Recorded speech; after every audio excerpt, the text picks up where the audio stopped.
Hello, everyone, and welcome to this evening's event, Date with the Archive. It gives me great pleasure to invite you to welcome you on behalf of India Foundation for the Arts to tell you a little bit about IFA and India Foundation for the Arts. We are an independent philanthropy that supports uh, research, practice, and education in arts and culture. And over the last 30 years, we've supported over 900 projects across our various programs. And in 2015, um, we felt the need to build an archive of all the outcomes of the work that we had supported, to build a repository of the diversity of interventions that have happened over the last 30 years. And these outcomes in the form of publication, films, documentation of performances, pedagogy, are available at the IFA archive, both in a physical space in Bangalore and also online in a digital archive that students, scholars, artists, and cultural practitioners can access. From time to time, we also organize this event from the IFA archive, which we call Date with the Archive, to host conversations about archiving and to also bring and share projects that we've supported over the last few years. And today we are really delighted to host Tejaswini Niranjana and have her share from a project that we had the privilege of journeying with, looking at memory, belonging, and musical traditions and what archives mean in that context. Before I hand it over to my colleague Bishwadeep, a few house rules. If you're here on Zoom, please use the chat box to leave your comments, reflections. At the end of the session, we will be taking questions for our speaker today. So please use the Q&A box. If you're watching this live on our Facebook page, please leave your comments in the comment section there, and we'll bring your questions to the Zoom panel. So I'd like to invite now Bishwadeep Chakrabarti to introduce Tejaswini and today's event. Over to you, Bishwadeep. Thank you, Menaka, and good evening, everyone. For our eighth talk of the series, Date with the Archive, this evening we have with us Tejaswini Niranjana. Tejaswini is the director of the Center for Asian Studies at GITAM University. She is the co-producer of 3 documentary films on music and the curator of Saath-Saath, an Indo-China music collaboration project. Her influential publications have significantly shaped diverse fields, including anthropology, history, and post-colonial studies. In addition to her scholarly work, she is an award-winning translator, most recently honored with the National Translation Prize for Fiction by the American Literary Translators Association. Today, Tejaswini will explore the phenomena of musicophilia in the port city of Mumbai. Tracing its evolution from the late 19th century to the present, she will examine how a lingua musica, rooted in the passion for Hindustani classical music, emerged in this city, shaped by migration. Tejaswini previously received a grant from IFA in 2014-15 for this project, and an exhibition in 2015 explored this connection between making music and making space. After her presentation, Menaka and I will take the audience questions. Now, without further ado, I'd request Tejaswini to please take the stage. Thank you so much, Menaka and Bishwadeep and all the other colleagues at IFA for remembering me and remembering that I had an IFA grant at some distant point, and that I would probably be a suitable speaker for your wonderful series, Date with the Archive. So as Bishwadeep mentioned, my grant from IFA was in 2015, and it gave me partial support for putting up an exhibition, Making Music, Making Space, in Bombay City. I'm going to show you some images from the exhibition. That will be the bulk of my presentation and speak on these images. And these images are to be the exhibits that are there in the exhibition. That the images would be of those exhibits. Each of these drew on archival materials, even as they created another archive. So I'll speak a bit about that process. So the material from the exhibition found its way into the writing of the book Musicophilia in Mumbai, Performing Subjects and the Metropolitan Unconscious, which finally came out in 2020. So my methodology in the project, then the research project, unlike perhaps other academics, was based on a form of interdisciplinary collaboration that one doesn't normally find in critical practice. The initial collaboration was with filmmaker Surabhi Sharma, with whom I'd already made Jahaji Music, India and the Caribbean between 2004 and 2007. The shooting of the Mumbai film, which we started off, together, was an integral part of the research. It provided me with interviews as well as rich visual documentation of music spaces. So as the film shooting and the research process fed off one another and continued side by side, our growing interest in built space made us seek the help of architect friends to better understand the physical places that music occupied. So we brought on board in 2014 Kaiwan Mehta and Sonal Sundarajan. I hope both are here. And they have taught at the Kamla Raheja Vidyanidhi School of Architecture, KRVIA, in Mumbai, besides being trained there. They started joining us on walks through the native town of Girgaon, discussed as a musical precinct in my book. So these architects brought to the project a greater focus on the structuring of neighborhoods and the social cultural moorings of how buildings were constructed, whether it was the chawl or the wadi or the concert hall. I learned from them how an architectural motif or ornament on a facade could be a reminder of where the homeowner had migrated from. This idea of a tangible past, set afloat in the present, gradually grew into my concept of the Metropolitan Unconscious and became translated into how the musicophiliac gets found. So I'm going to show you now a few slides.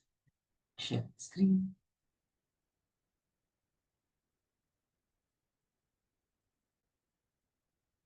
Yeah, there we are.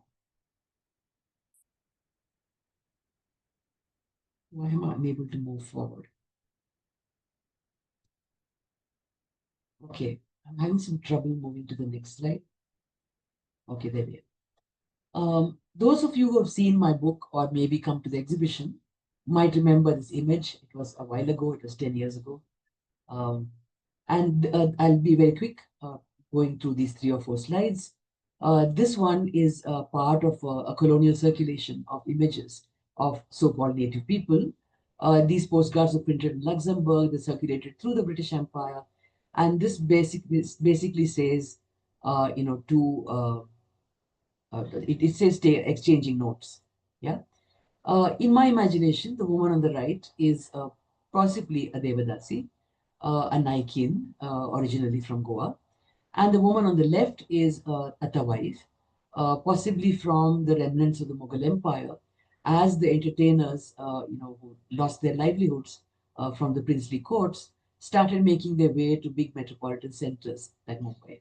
So they wash up here, possibly in the late 19th century, early 20th century, and here they are exchanging notes. My reason to have this slide very prominently displayed in the exhibition and in the book is to point out that these women, or these kind of women, were very central to the perpetuation of Hindustani music in Mumbai. This is a slide prepared by, this is a poster prepared by my friend Jugal Modi, where he inverted these women. But you can see they're still joined at the hip, as I put it. So while the women disappeared in the sanitized narrative of what became Hindustani music story in Mumbai and in India at large, they in many ways remain in many ways as part of the musical archive, the visual archive as well, in projects such as mine. This is the kind of place that you will find. It's opposite a very famous place called Congress House in off Grant Road. It's called the Mumbai Sangeet Kalakar Mandal. They say they're entertainers, they're not sex workers. There are mujra halls inside this compound, and it took me forever to be able to enter those. More about that later. This is otherwise called NB compound, and it has been there, for throughout the 20th century. It's still there. And still in the evenings, mujra performances happen here. I'll come back to this exhibit. It was part of a wall that we had put up where we invited visitors to, write their own comments on the exhibition and what they thought of it. And one day we found this comment by a man called Dayal Singh Thakur, who was the grandson of Gangabai. Gangabai being the Chaudhary of the Mumbai Sangeet Kalakar Mandal, that she was in many ways, the person who ran NB compound and gave shelter and food and performing opportunities to many kinds of musicians who came to Bombay and stayed at the NB compound. I'll come back to that, I'll sing also. So now to the exhibition, Making Music, Making Space. You might ask, we are, a filmmaker, a music scholar, music historian, to architects, why an exhibition? I think it's because in the early 21st century, the museum or even the art gallery has become a privileged space for public exposure that also positions filmmaking, architectural objects, or academic research in such a way as to draw the kind of attentive gaze normally reserved for the more conventional visual arts object. We soon added a designer, Farzan Dalal, to our collaborative team, and we began to wonder what the effort of working towards an exhibition would do to our different forms of practice. So for the exhibition, we decided to create new objects that would speak to our research concerns. The raw materials we collected for the exhibition also came from our diverse disciplines, even as they fed into our collaborative sense-making of the project's larger arguments around music and sociality. The materials, just to give you a quick overview, included live recordings of performances from the 1950s to the present in a variety of public and private venues, images of early 20th century postcards like the one you saw, representing musicians and other performers, early 20th century photographs of Bombay city, early 20th century maps of Bombay, newspaper advertisements from 1860 to the present, photographs from musicians' personal albums, concert advertisements and reviews, archival reviews that is, digitized images of writings about music in different languages, and copies of 19th century Gujarati and Urdu plays. Additionally, we had the extensive film footage from Surabhi Sharma's work in progress and the drawings of native town buildings prepared by the participants from a workshop we'd organized for architecture students, and the research videos that we'd already put up under the project name Mumbai Music at http://pad.ma. Pad.ma is what you need to look for. It's a living archive of the many interviews we conducted. I think there are 25 of them, of many eminent musicians, many ordinary people or musicophiliacs. A few of the eminent singers have passed on, and I think that those of you who know the Hindustani music scene will know who I would be referring to. So anyway, we began to work with these primary materials to conceptualize an exhibit that was also a representation of our research findings. Studio X, no longer there, unfortunately, at the near fort. This was a quasi-gallery space in a very ancient South Mumbai building. This had long and narrow windows, looking out onto some of the spaces that we had researched. Capital Cinema, about to be torn down, could be seen from the windows. So for this installation, we picked out, this is what I have on the screen here, an announcement for Abdul Karim Khan's performance at the Gaiety Theatre. The Gaiety was renamed as Capital down the line in 1927. The actual building you can see beyond the chiffon, the printed chiffon curtain, is actually the theatre that is referred to in the advertisement. So the screen printed white chiffon curtain hangs between line drawings of the actual arch of the theatre. So thus this one advertisement was showcased in such a way as to embody the connection between Musicophilia and metropolitan built space that was central to the exhibition as a whole. We took a decision to keep the information outside the frame so that the actual exhibit, gesturing toward the space occupied by musicophiliac audiences, would function as a trigger for personal memories and aesthetic responses that converged in the metropolitan unconscious. Apart from word of mouth, advertising was an important means by which musicophiliacs came to know about concerts they could attend. While the advertisements were carried not only in the English press, but in Marathi, Hindi, and Gujarati language papers, my collection is primarily from the Times of India, established in 1838 and known as one of the oldest English language newspapers in the country. Another important preoccupation of us collaborators was the issue of layering image, text, sound, and architectural motif. In two exhibits, this one called Sound Space and another one that I'll show you in a minute, we worked with the layering of sound, seeing the act as performing a similar labor to the layering of text that I have in the next picture. And the reason to do this is to show the auditory materiality of the space occupied by the person who's the musicophiliac. Just to quickly tell you who these people are, you might have recognized one or two. In the panel on the top far left, a very young Rutuja Lad is doing her riyaz in front of her guru Dvondutai Kulkarni.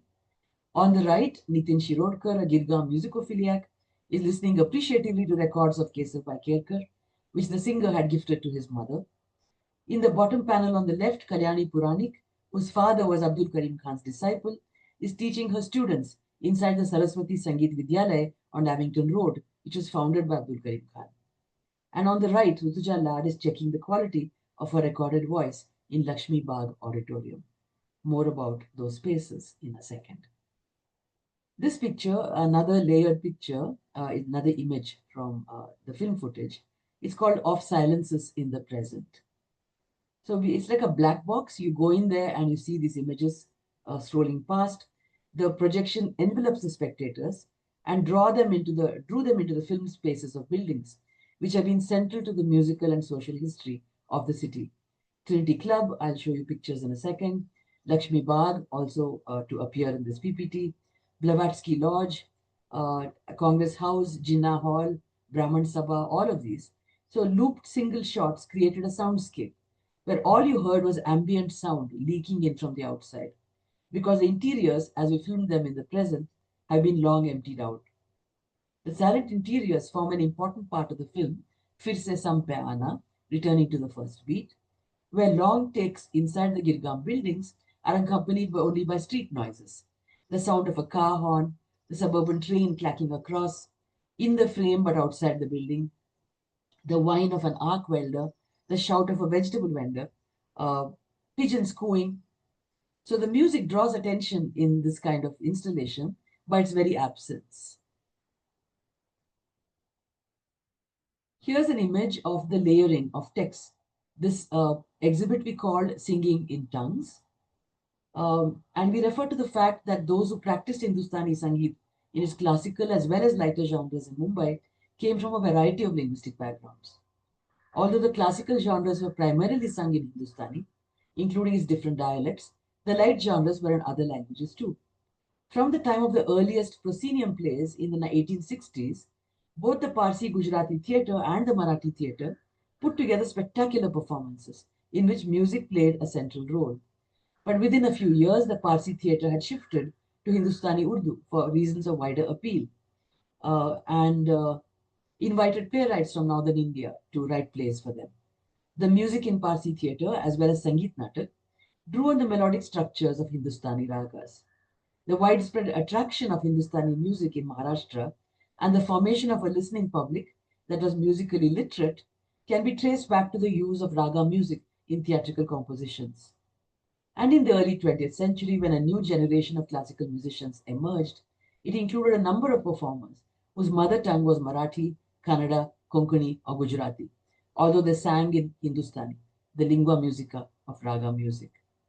So the large translucent sheets that form this exhibit, when they hang curtain-like in the main hall of the gallery, they show extracts from Parsi theatre in Gujarati and Urdu here, a Marathi language excerpt from the memoirs of Govindrao Tembe, an actor and composer for the Sangeet Natak, and subsequently the cinema, and a sheet from the memoir, the Kannada autobiography of Gangubai Hangal, where she speaks about her involvement with the musical scene in Mumbai. So the visual motif of a hanging screen covered with text is echoed towards the back of the hall, where the advertisement for Abdul Karim Khan's performance hangs in front of the glass window through which the actual concert hall can be seen. These screens function not to obstruct the musicophiliac's vision, but instead to add another layer of collective memory that becomes a doorway to engagement with music and space in the present. An integral part of musicophilia culture was obsessive recording of one's favorite musicians using the technology of the day. Music lovers went from concert to concert, documenting on a range of equipment sometimes covertly, the voices of their favorite musicians. What they recorded decades ago is now part of the anonymous gifting economy, the sharing made easier today by digitization and portable hard disks or flash drives. So what we have here is we have three suspended speakers, and we have live recordings from the 1950s to the 1970s playing on these speakers. These are recordings of concerts from Girgaon, Santa Cruz, and Dadar Matuga, the hubs of Hindustani music in the 20th century.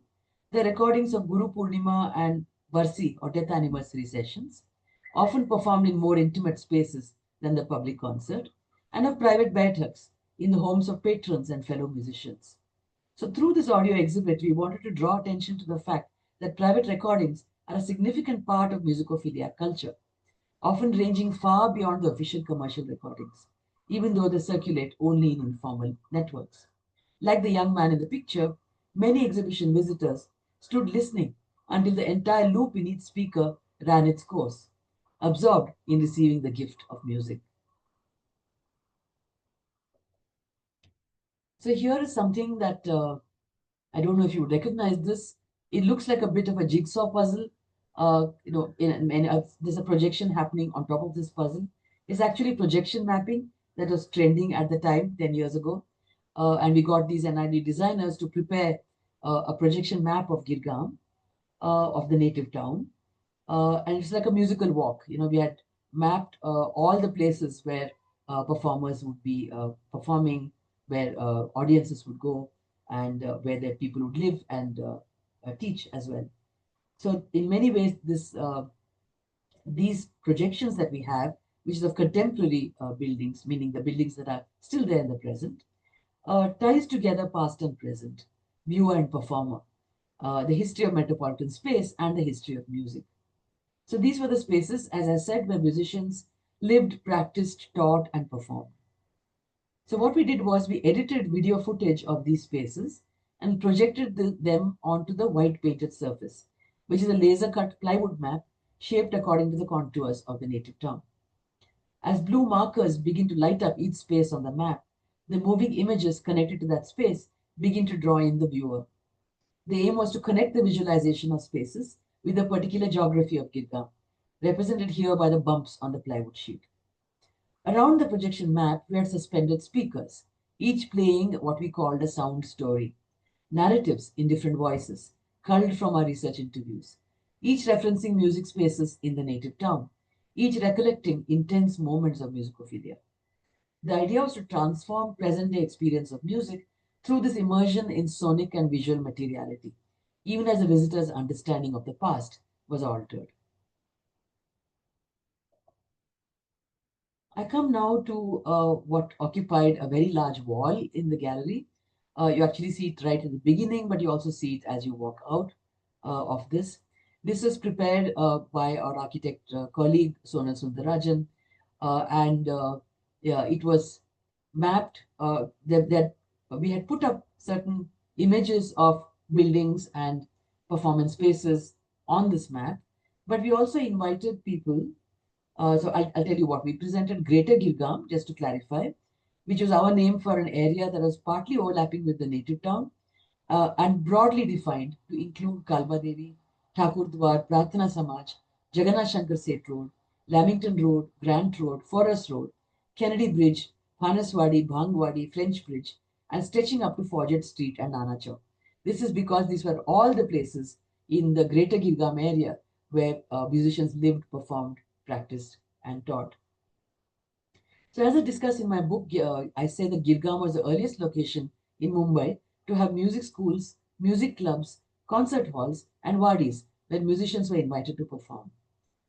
This is also where the first communities of music lovers began to form, an important example being Trinity Club. I'll show you that in a second.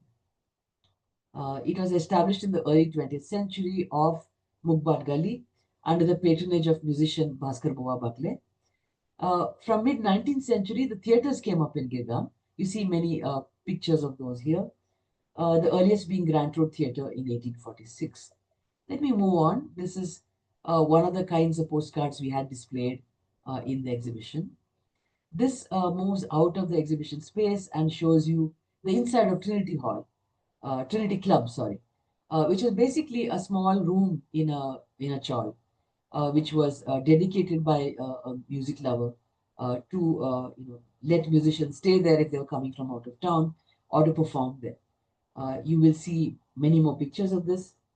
A host of music schools came up in this area.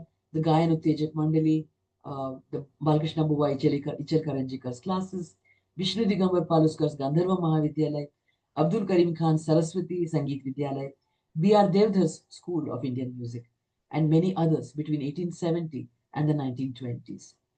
So the lanes and alleyways of the map that I just showed you were lined with picture cards with a few lines about the key institutions. On a side table, we had placed blank cards and marker pens for people to add their own comments or memories.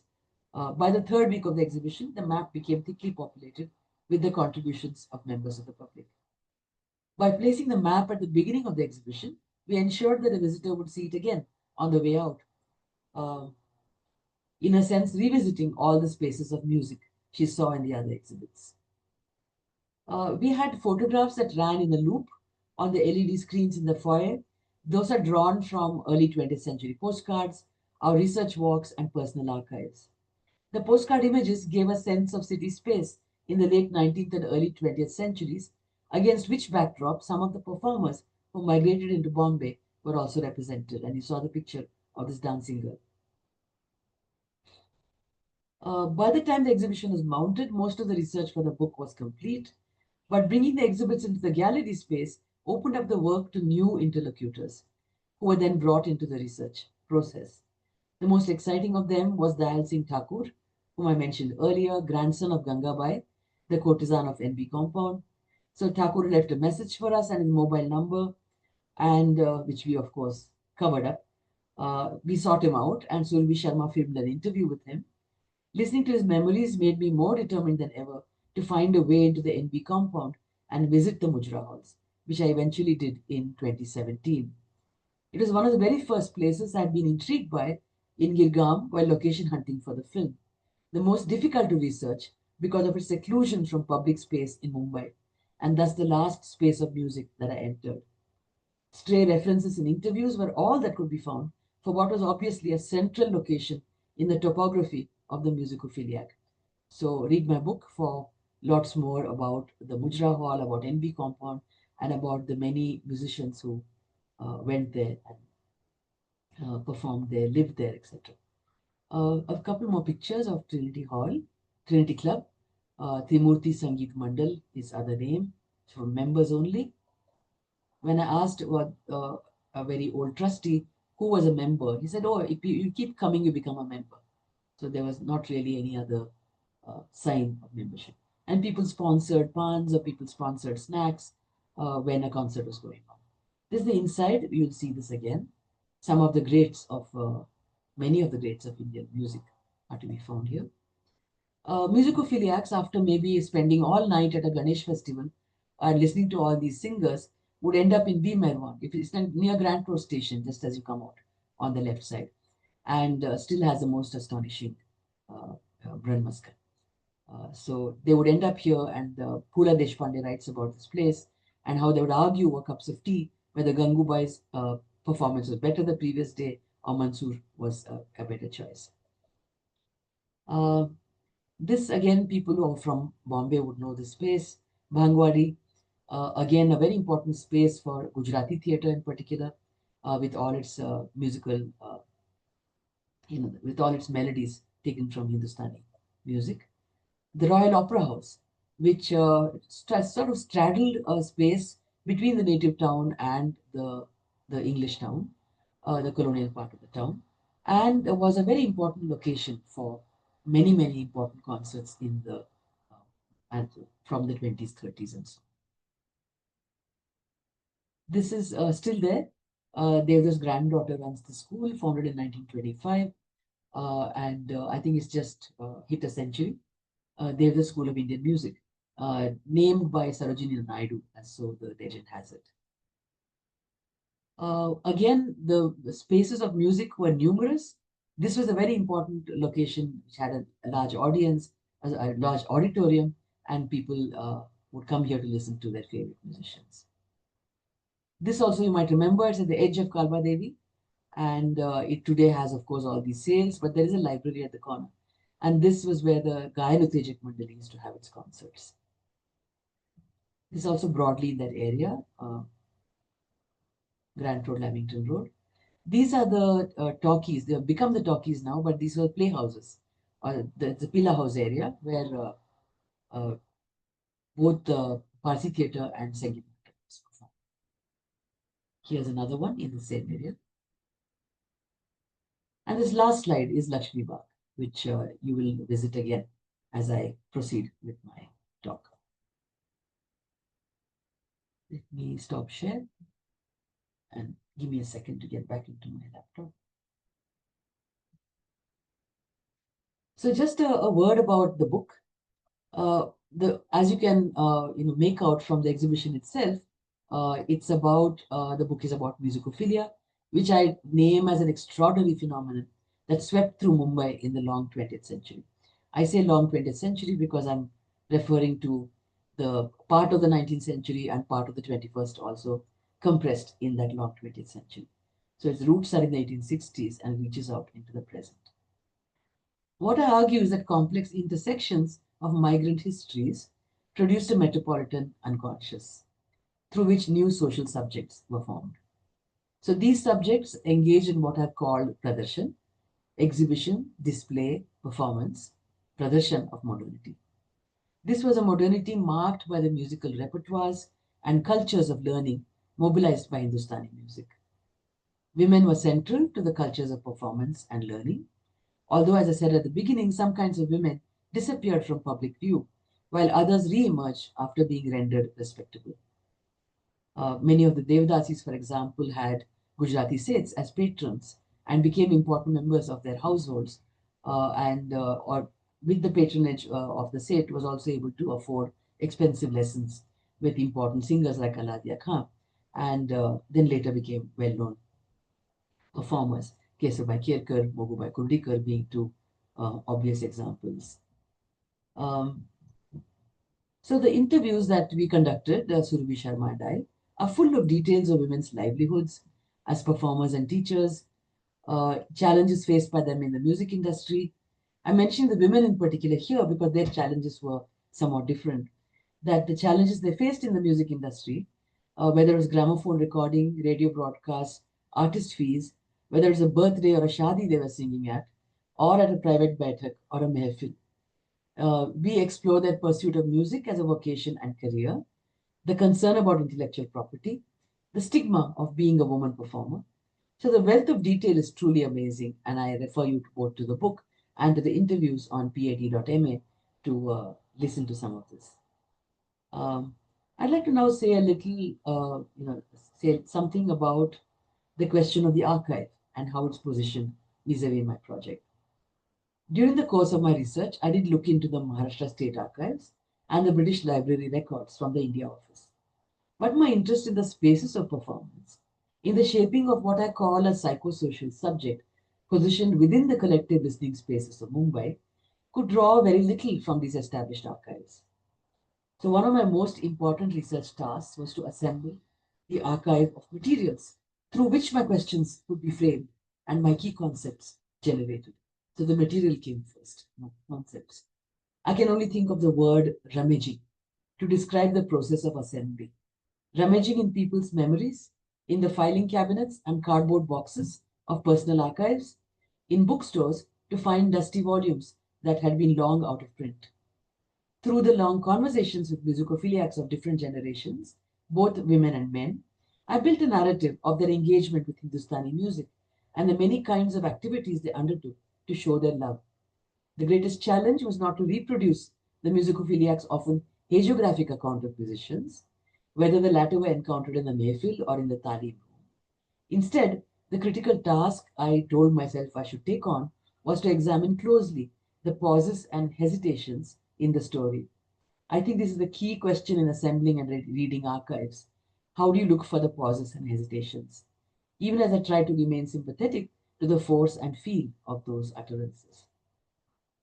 I began to understand musicophilia only by thoroughly exploring Girgam's spaces of music. I found references in somebody's memoirs to a particular building and went off to look for it. In an interview, a musicophilia could talk about a concert hall in a tiny lane of the native town, and I would keep asking the shopkeepers in the neighborhood before being able to locate it.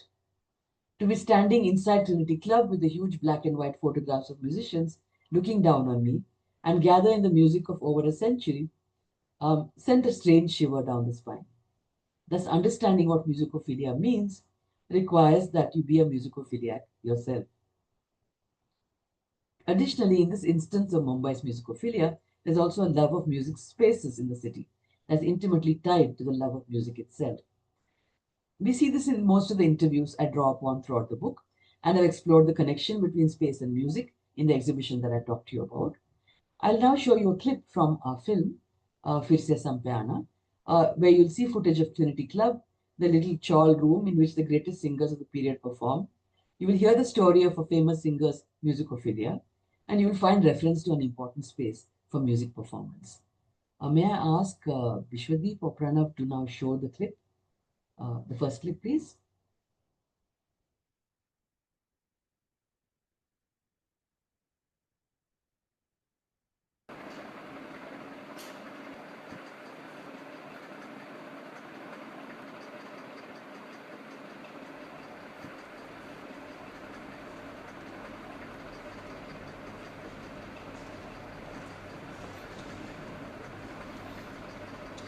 I think you could remove the spotlight and show the screen.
Khan Sahib came home to teach me. And at about 6:30 he said, Lalita, आज मुझे थोड़ा जल्दी जाना है. So I said, Khan Sahib आप कहाँ जा रहे हैं? So he said, नहीं मैं लक्ष्मी बाग जा रहा हूँ. वहाँ गिंडे और भट्ट साहब गा रहे हैं और मुझे बुलावा आया है तो मैं जाऊँगा. And so we dropped him there and we came back. We couldn't stay on. And I thought that I wouldn't see Khan Sahib for the next 2 days or so. At about 10 o'clock at night, there was a knock on the door. And we were living on the 3rd floor. So we opened the door and there stood Khan Sahib. So he came in and he sat down and he said, Lalita, आज गिंडे और भट्ट जी बहुत अच्छे गाए और झिंझोटी राग गाएंगे और रतंजन कर जी ने एक उसमें बहुत बेहतरीन बंदिश बनाई है, वो उन्होंने पेश किया. तो वो सुनते ही मैं प्रोत्साहित हो गया और मैंने भी एक झिंझोटी में धृत बंदिश बनाई. तो मैंने सोचा ऐसे घर जाते वक्त तुमको वो पहले सिखा के चली जाओ तो मैं भूल जा सकता हूँ क्योंकि वो तुम्हारे पास मुझे safe in now. I was so touched.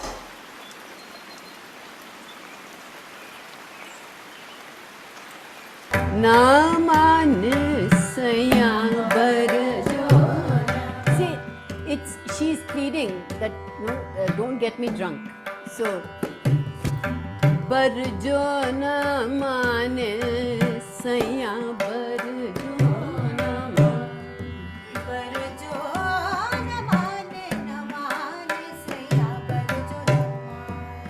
barjona mane barjona ma. And in this you have to take the help of the beat note. Barjona mane saya barjona mane. Yeah, that's it. Saya barjona mane. Barjona mane saya barjona. Yeah, barjona mane saya barjona mane. Barjona mane saya barjona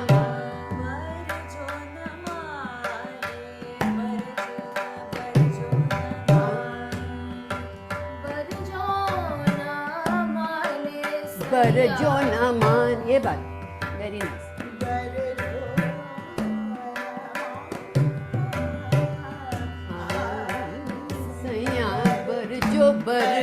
Barjona man. You know this thing when people join in, that is called amad. Because when you're singing something, the audience realizes how it's going to come. Khan Sahab would say, "Isko amad kehte hain." So I'm just telling you that. Yeah. Saya barjona man. Barjona mane. Saya barjona mane. Barjona man. Barjona man. Hard. Barjona mane. Barjona.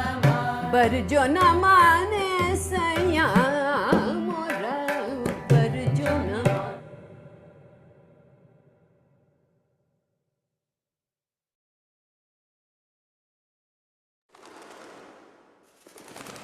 I think you can stop the screening, Vishwadip.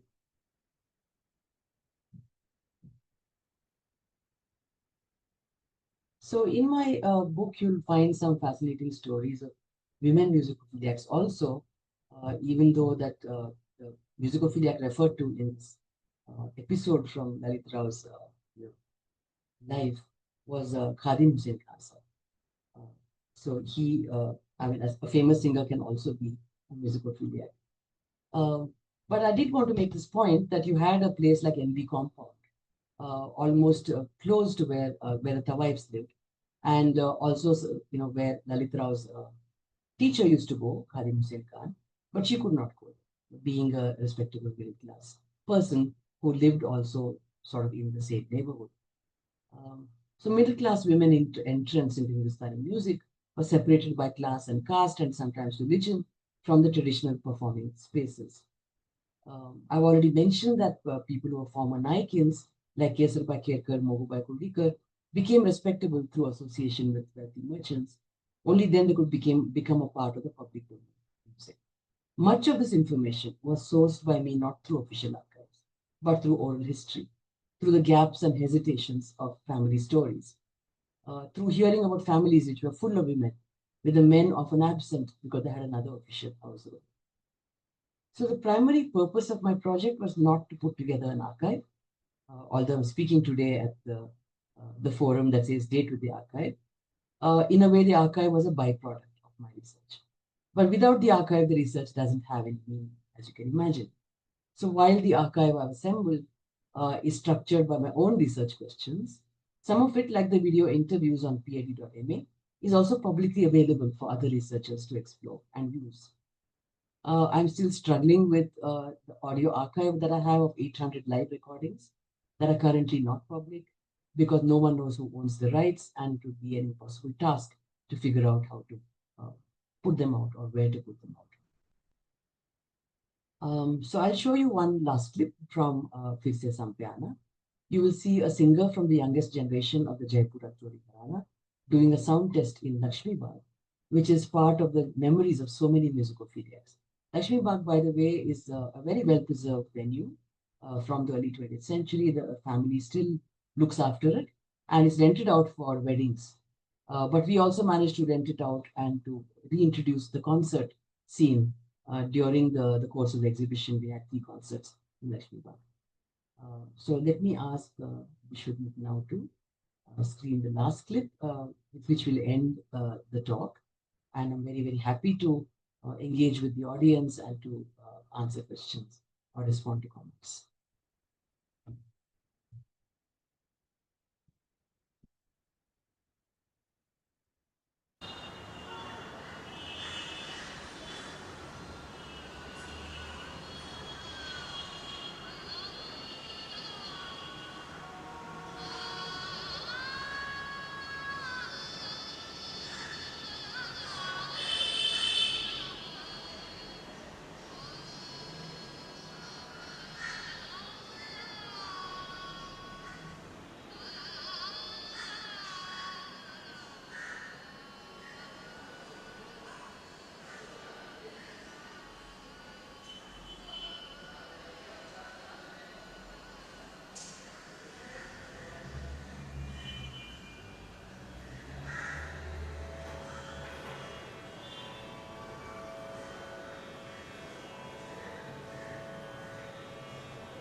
Thank you so much for the screening.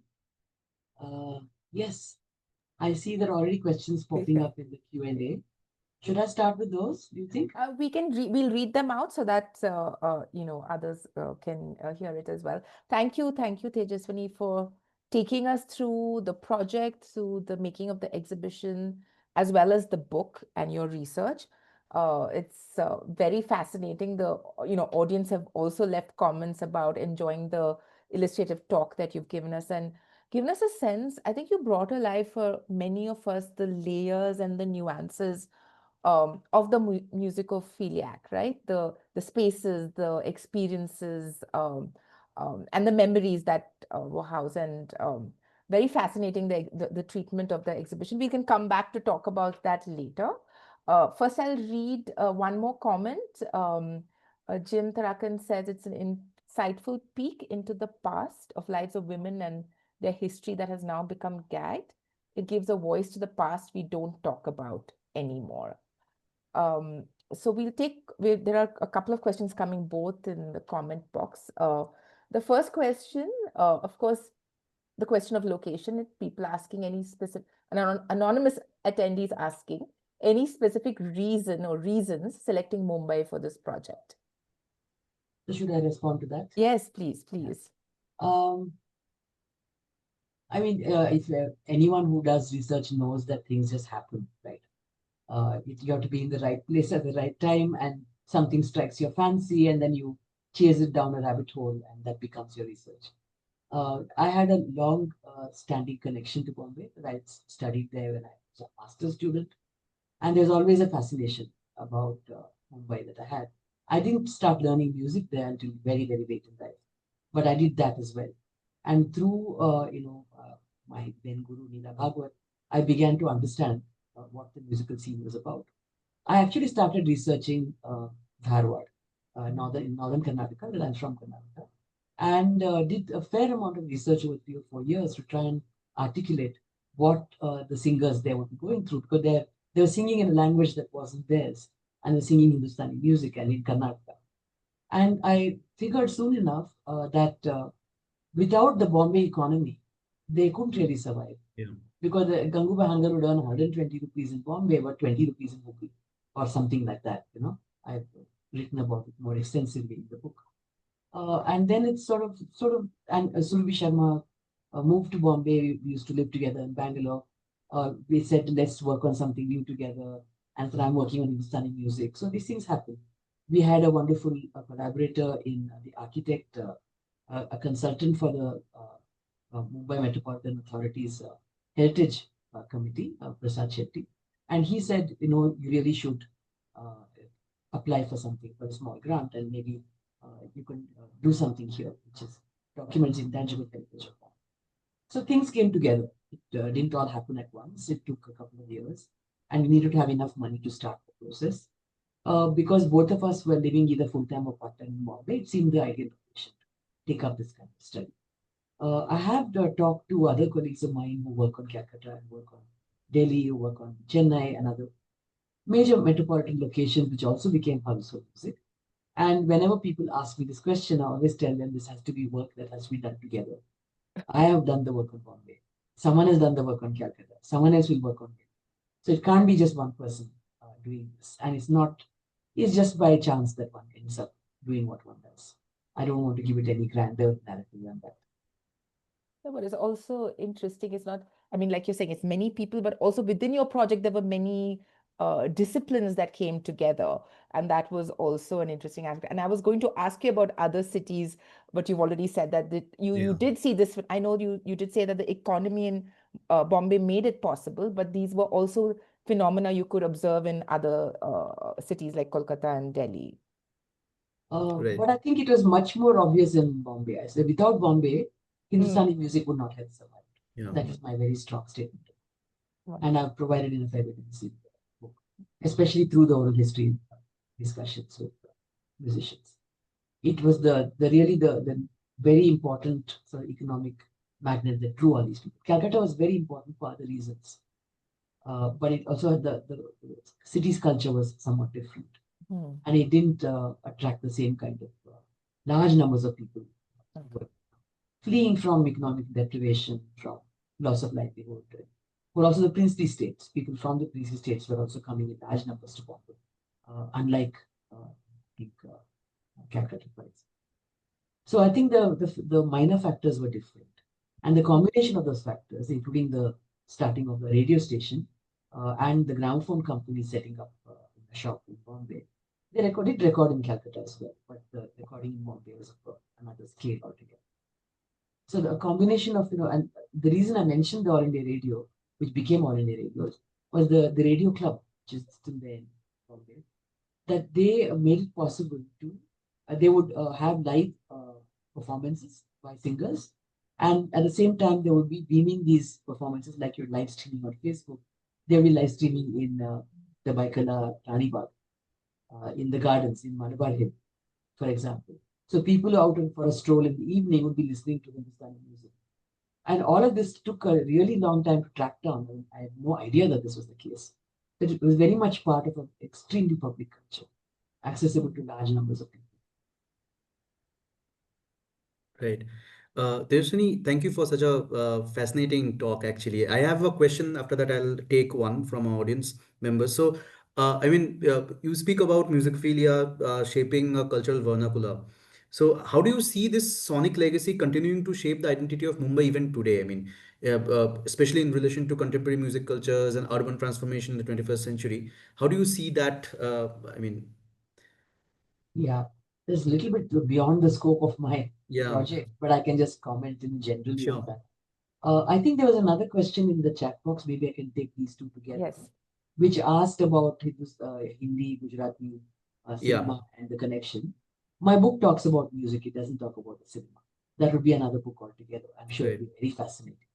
But I do suggest that one of the obvious directions in which the lingua musica took shape is in the talkies, because it has to be until the 1930s, right? And a large number of major singers, composers worked for the movies. They either worked as actors or as composers, or as providing background instrumentation and so on. So there is obviously a very strong connection. It is also an entertainment industry, right? So they move from one form to the other. Actually, it's a theater that makes it possible, even for Hindustani musicians, to be able to survive in Bombay. Of course, that connection is today lost. That's not there. And I think even the connection with the movies is perhaps not as strong because the music itself has changed. It's far more globalized. So yes, there is an important connection to the cinema. And the connection is via theater as well as via the migrations of many generations of Hindustani musicians to Bombay, and the training of people in the town as well. So I think that sonic legacy, I think that was your term, does persist, because when you watch any show of Indian Idol, you'll find so many people who are trained in classical music who then find that a appropriate platform in which to showcase their talents.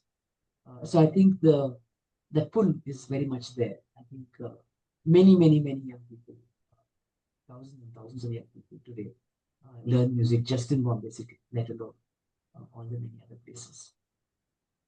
So yeah, it's not a direct answer to the question, but it is the lingua musica. We speak all kinds of languages and we sing. Right.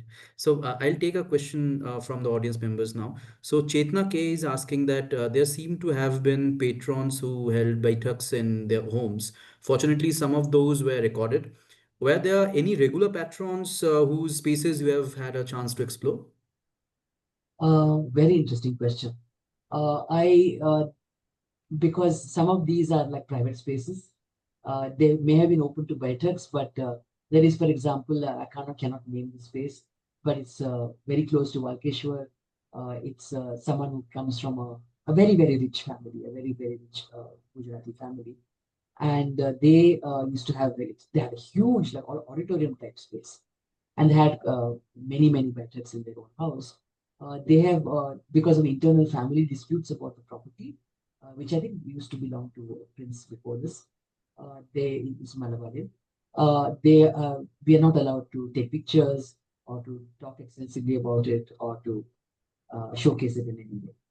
So I could say that's the one space that I have seen, which are extremely impressed by. A very large space. But then there were people's homes. Musicians would open their tiny little Mumbai flats for other people to come and perform. I have been to many such bedricks. I've been to the houses of singers, to very small places, very well listened.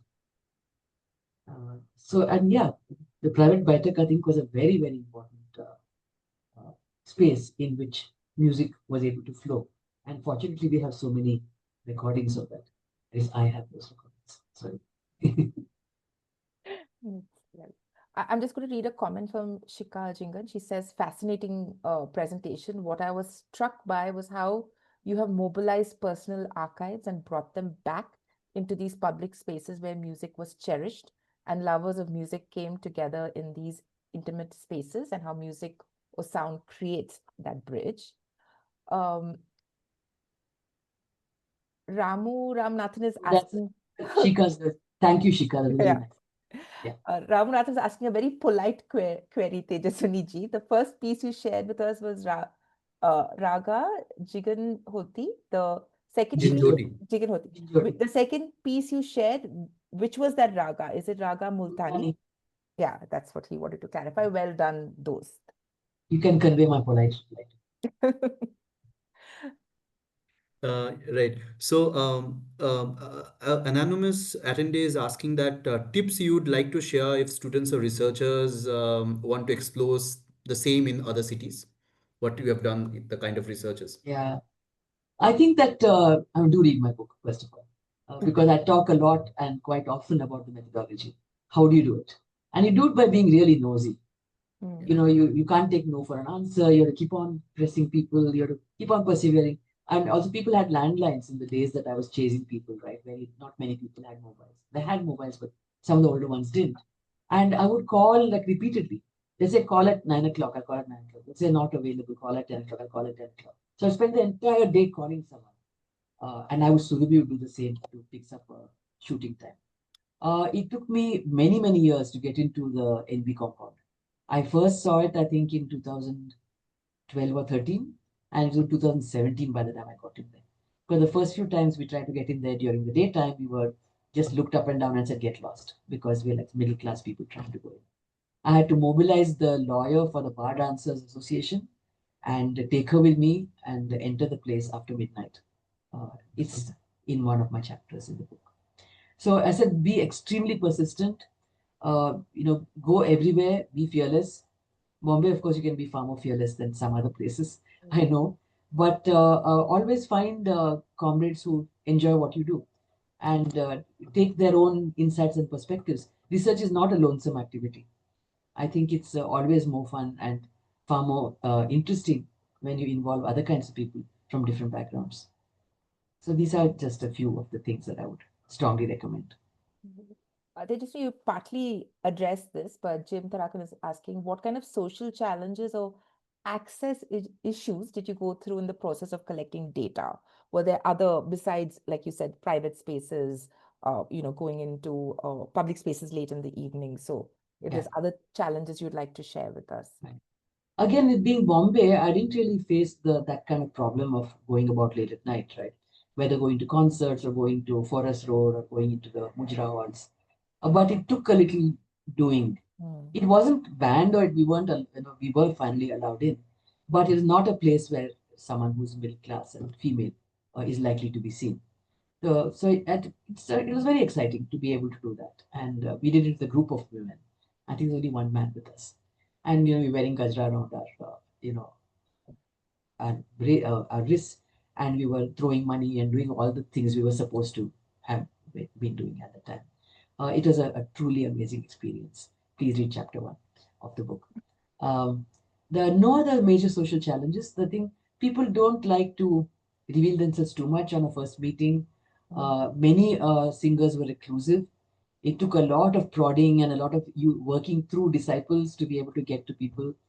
So I think it took a lot of effort and a lot of persistence, but it wasn't a social challenge as such. I don't think.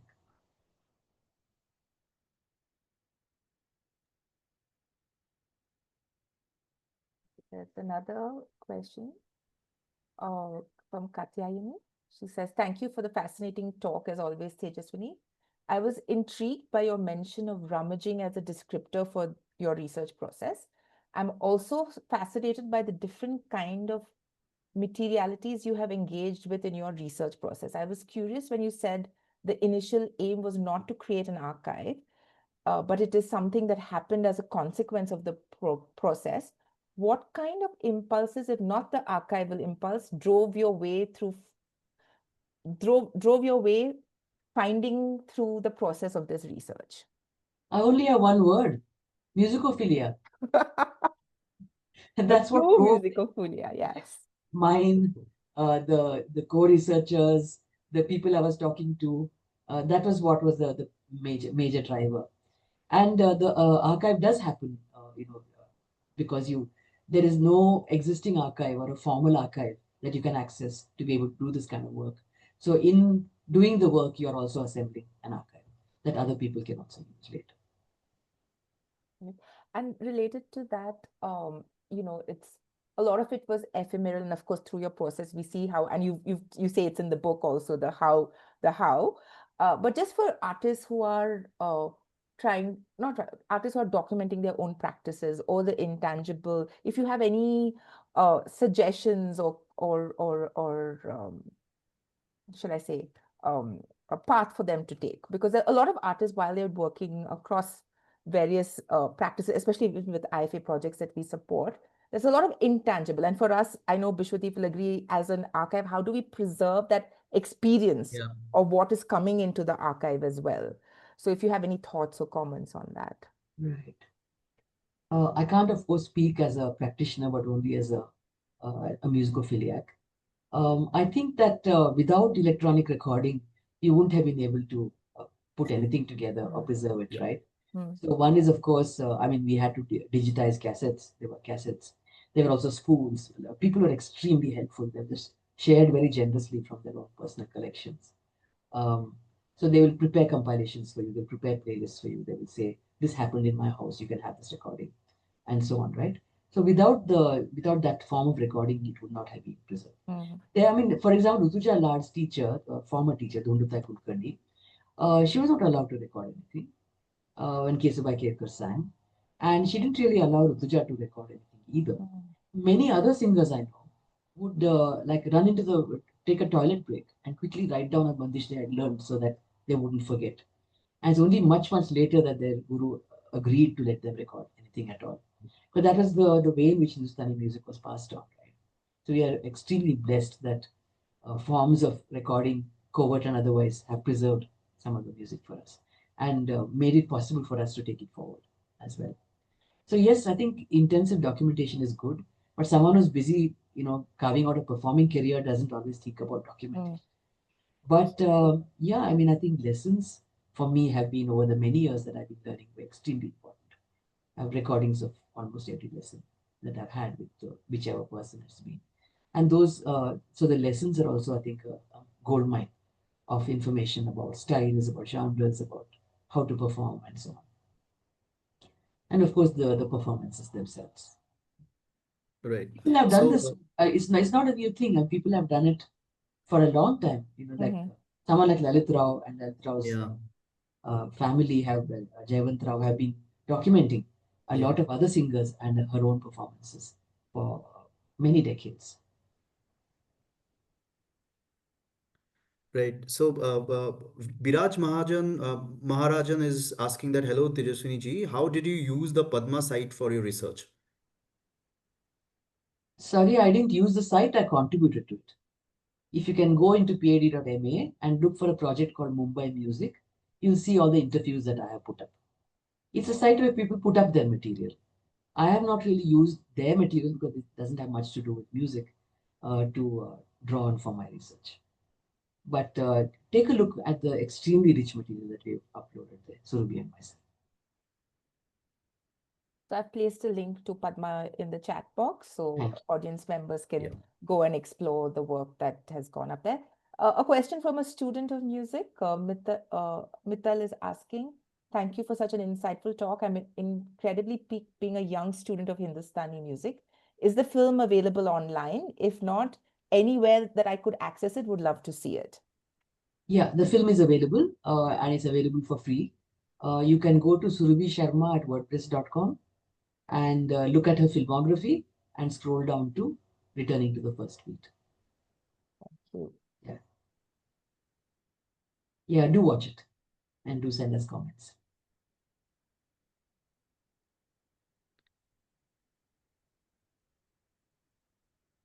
Okay, so one anonymous attendee is asking that any developments or findings on Maharashtra's Lavani? It wasn't in the scope of my project, so Right. I haven't really pursued it. I don't know much about it. But if you are not aware of the research, then there's some extremely interesting work, like early work by Sharmila Rege. And now I think her colleague Anaga Tambe is also doing a large-scale project on Lavani, to my knowledge. They're based in Pune. Anaga Tambe is from the Pune University. Savitribai Phule Pune University. So Ashwin Bandakar is asking a question about the Chennai Musicophilia. They make a comment. It just struck me that while Chennai continues to be the mecca for Carnatic music, Bombay/Mumbai has become not an insignificant center for that tradition over the past 75 years or so.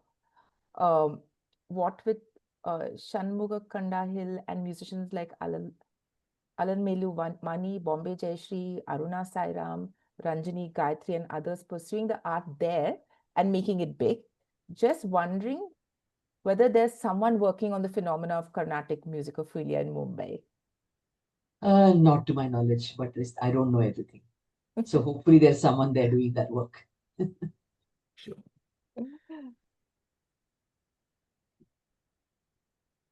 So yes, those were all the questions from our audience. Yeah. Right. Yeah.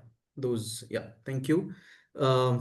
It has been a pleasure spending this evening with you, Tejaswini, and thank you for such an engaging presentation. And thank you for sharing such a wonderful talk.